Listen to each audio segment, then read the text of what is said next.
Have you ever stumbled upon a childhood photo and felt like the person in it wasn't you? Not the wow, I look so different kind of feeling, but that eerie, spine-chilling sensation, as if someone had taken your face, printed it out, and slapped it onto someone else's memory. Welcome back to Family Ashes, where family secrets aren't just whispered, they're peeled back layer by layer until only the raw core remains. Today's story isn't about a petty dinner argument or a harmless childhood fib. No, this is the tale of a life twisted from the very start, scripted like a movie, with me cast in a role I never auditioned for. If you've ever questioned whether you truly belong to your family, you'll get it. Hit subscribe and join me as I dive into a truth I'd spent my whole life dodging. I'm Olivia Harper, 32, living in Chicago, and I'm an interior designer. My job demands everything be in its right place. Balanced, harmonious, logical. Ironically, my own life has never had any clear structure. My fiancé, Ethan, is a photographer, the kind of guy who sees what others miss, both in light and in people. Maybe that's why I brought him home this year. I needed an outsider's perspective, someone who didn't grow up in the stifling politeness of holiday dinners, filled with smiles but no air. We drove out to the western suburbs of Chicago, where my adopted parents, Linda and Robert Harper, live in a house that always smells faintly of scented candles and unspoken things. My sister Hannah is as radiant as ever, the glowing center of every compliment in the room. Every Christmas, we gather here, eat the same food, retell the same stories, laugh the same laughs, and pretend not to notice that something between me and this family has never quite fit. But this year was different.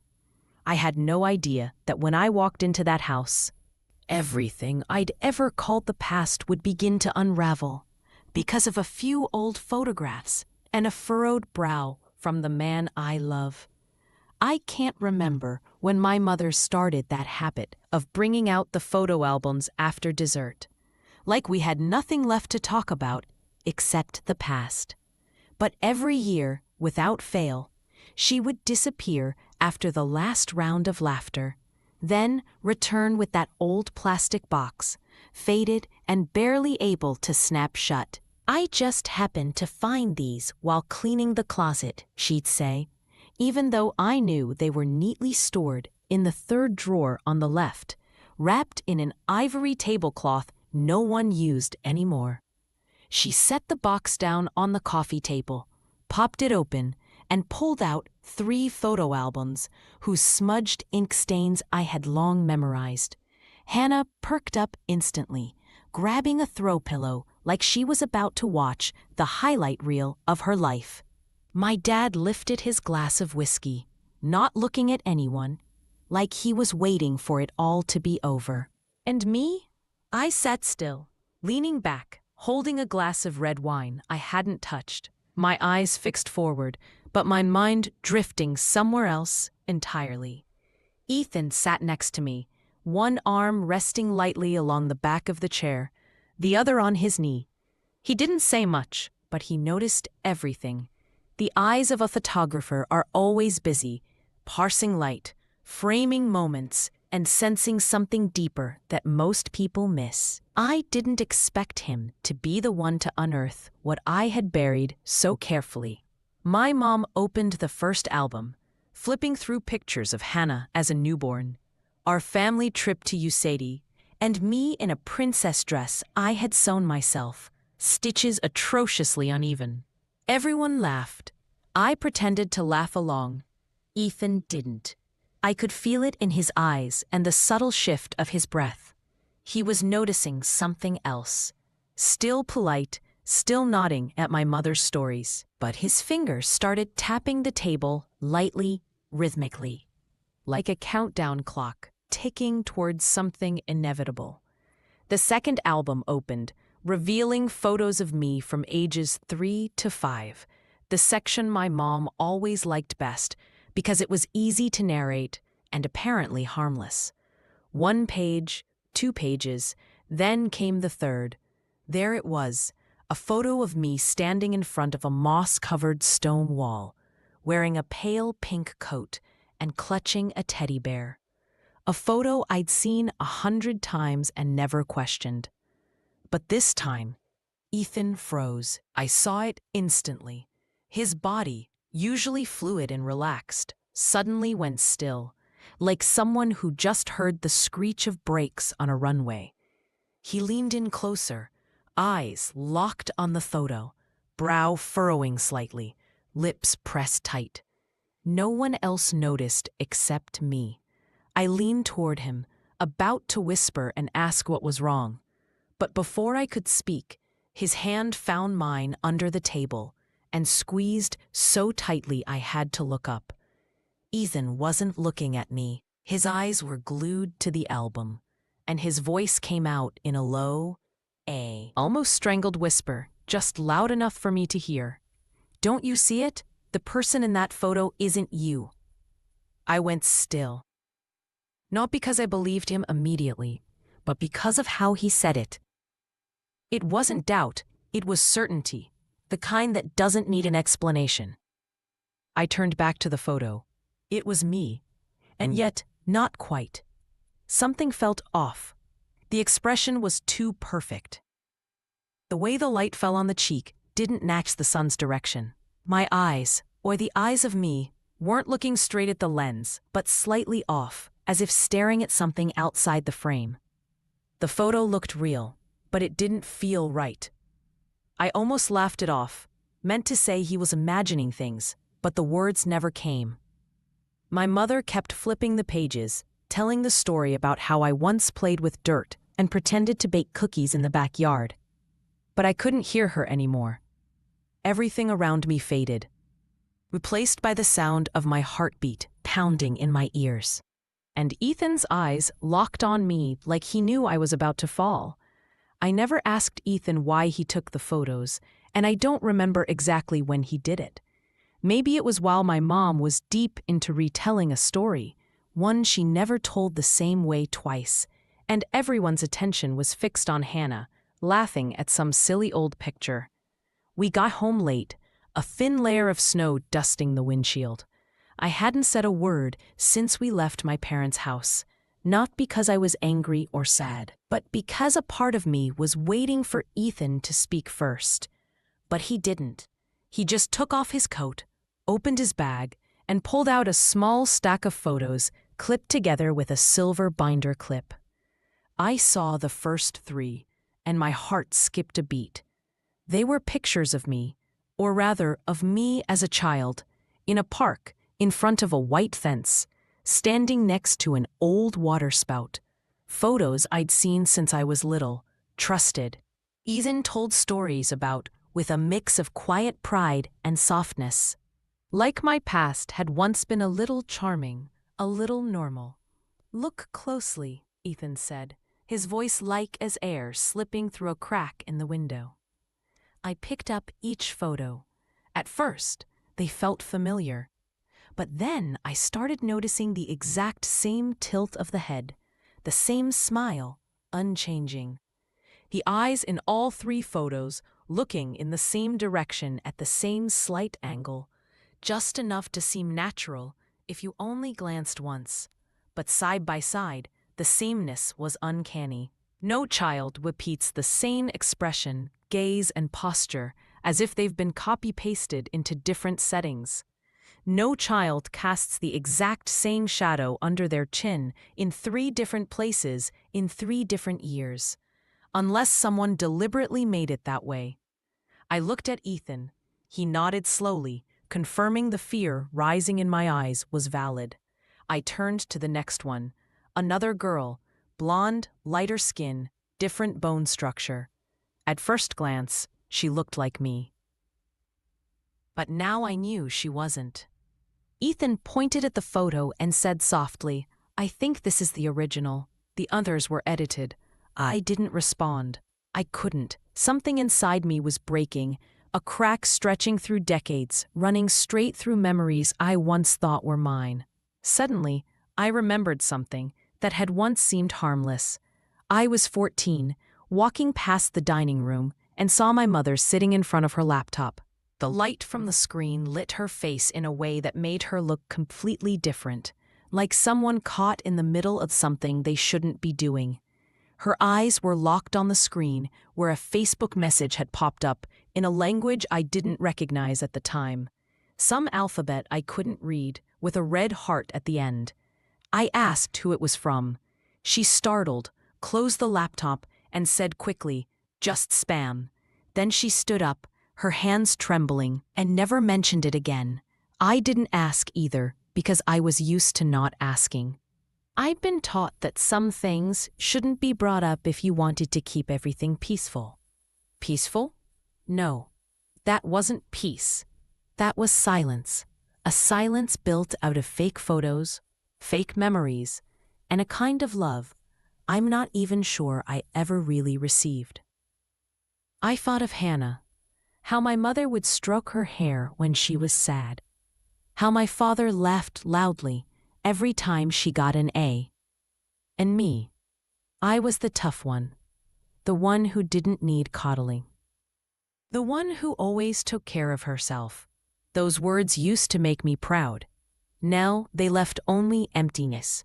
And in that emptiness, I could hear myself breathing short, quick, lost, like a child wandering through a story that no longer belonged to her. I didn't sleep that night. Not the tossing and turning kind, caused by caffeine or work stress, but the kind of sleeplessness where your body feels like it's sounding an internal alarm. Like if you dared to close your eyes, something terrifying would rise up from underneath. From deep inside a memory you spent your whole life burying. Ethan lay next to me, breathing evenly. I just lay there, eyes wide open in the dark, listening to my heartbeat pound like a distant knock that no one ever answers. And then I started to dream. But it wasn't a dream. It was fragments of memory, long suppressed, crashing back into my mind. A woman, her hair as golden as summer straw, bent down close to my face. Her voice hummed a melody in a language I didn't understand then, but now know was Russian. There were no words, just the tone, soft, round, gentle, like a breath on a winter morning, scented with lemon peel and honey.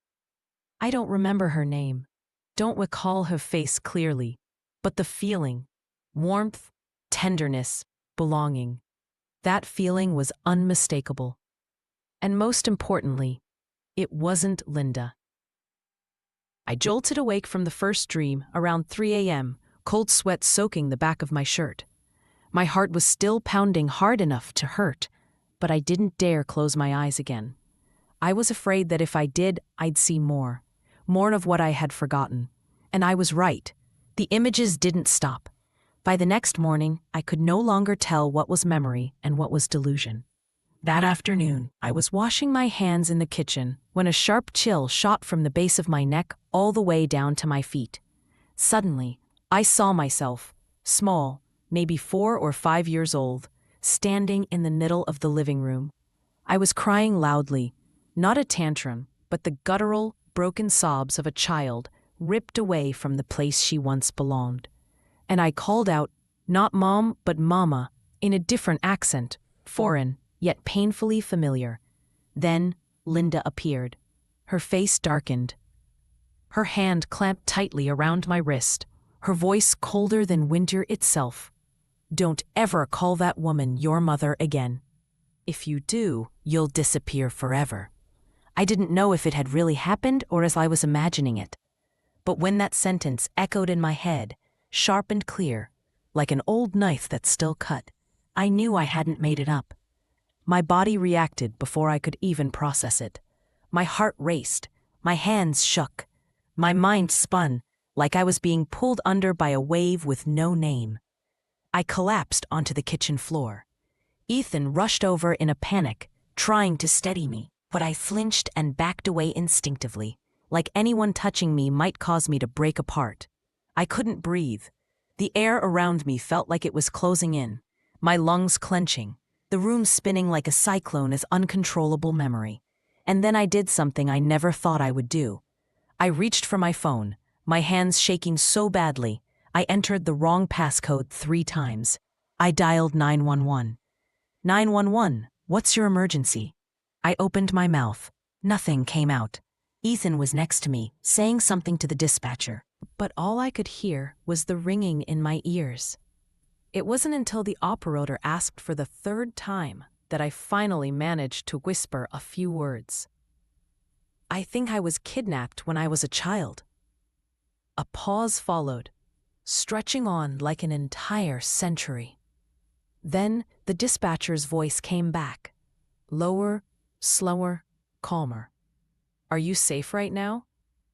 I think so. I'm at home, but I remembered I'm not their child. And saying it out loud to someone who was actually listening was the moment I knew everything had changed. For good. 2 days after the 911 call, just when I was starting to believe I could breathe normally again, there was a knock at the door. 3 knocks, not urgent, not rushed, but measured and intentional. Ethan stepped in front of me, glanced through the peephole, then looked back at me. He didn't say anything. He didn't have to. I knew who it was. I opened the door. Linda stood there, holding a brown paper bag from the organic grocery store 10 blocks from my apartment. The smell of buttery carrot soup drifted from the opening.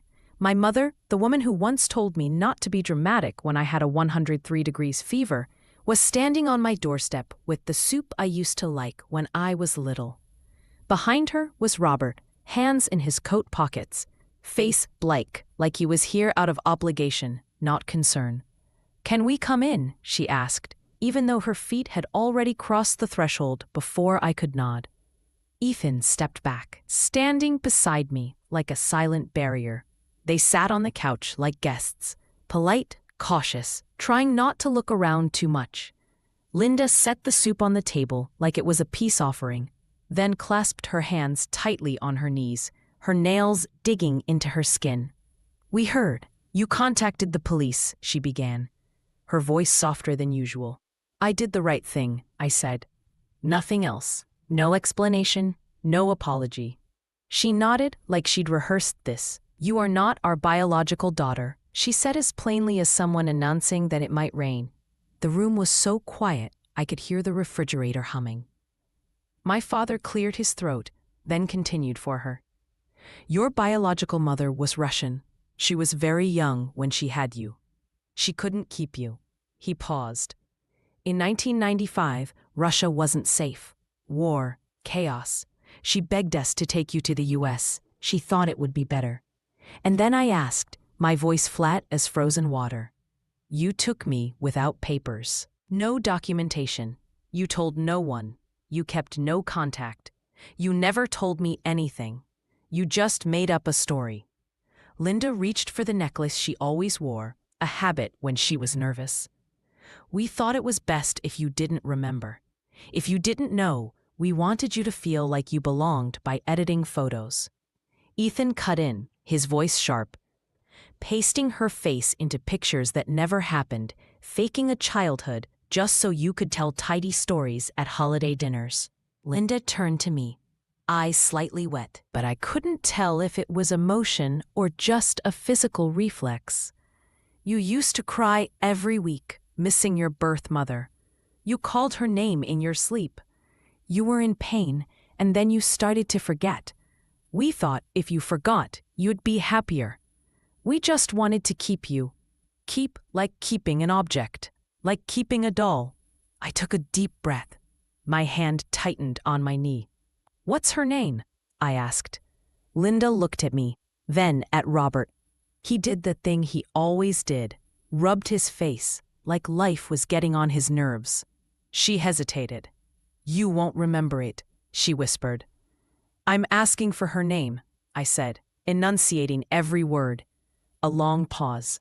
Then Robert exhaled hard, like releasing a part of the memory he never wanted to hold on to. "Anastasia Ivanova," he said. The name didn't sound familiar. It didn't bring anything back, but it carried a strange weight, like a missing piece of a map I never knew I'd lost. And when that name was spoken out loud, something in me shifted. Not an explosion, not a collapse, just a turning. Like I had finally managed to turn the key that had been stuck in the lock for far too long. I didn't ask them to stay. They didn't ask to. When the door closed behind them, Ethan placed a hand on my shoulder. I didn't cry. I didn't shake. I just stood there, alone in a room I knew too well, feeling for the first time completely estranged from everything I once believed was real. I thought I might get a little sleep after they left, but I didn't close my eyes. My body seemed to reject every basic biological need, as if the moment I dared to rest, the truth that had just been unearthed would evaporate from the world like a strange dream. I stayed planted on the couch, phone in hand, the glow of the screen reflecting off the ceiling, like one of those jeweler's lamps used to test what's real and what's fake. Ethan pulled up the chair beside me, opened his laptop, and the look in his eyes made it clear we weren't letting this go. We started with the little we had, the name Anastasia Ivanova, and the time period sometime in the mid-90s, coming to the US from Russia. Too vague, too common. Duplicate names filled the screen like an endless spreadsheet. A gardener in Pennsylvania, a nurse who'd passed away in Texas, an old Instagram account inactive since 2016. But then, in the middle of all that noise, Ethan stopped. Look at this. A Facebook account. Basic layout. The profile photo was a woman in her early 50s, hair pulled back, no makeup, no filters, not even a smile. But the moment I saw her, I froze. Not because she looked like me, but because I looked like her. The cheekbones, the shape of the jawline, the eyes, even softened by age and framed with fine lines, held that same calm, unnerving gaze Ethan always said was Olivia's look when she doesn't trust anyone. I couldn't speak. I just sat there, screen glued to my face. Ethan typed a message, then paused, handing it to me to read. I'm Olivia Harper. I believe I might be your lost daughter. I read that message 3 times. Then I hit send. My finger trembled slightly after pressing the button. Like a single message had the power to shift the order of the universe. We didn't expect a quick response, but less than 15 minutes later, the screen lit up. A reply. 1 line. Can we talk? I nodded almost involuntarily when Ethan suggested a video call. I don't remember whether I actually agreed or just sat there while he handled everything, clicking the button, adjusting the webcam, making sure the microphone worked. I wrapped a blanket around myself, like temporary armor, but inside, my heart was pounding like someone was about to unlock a vault of forgotten memories.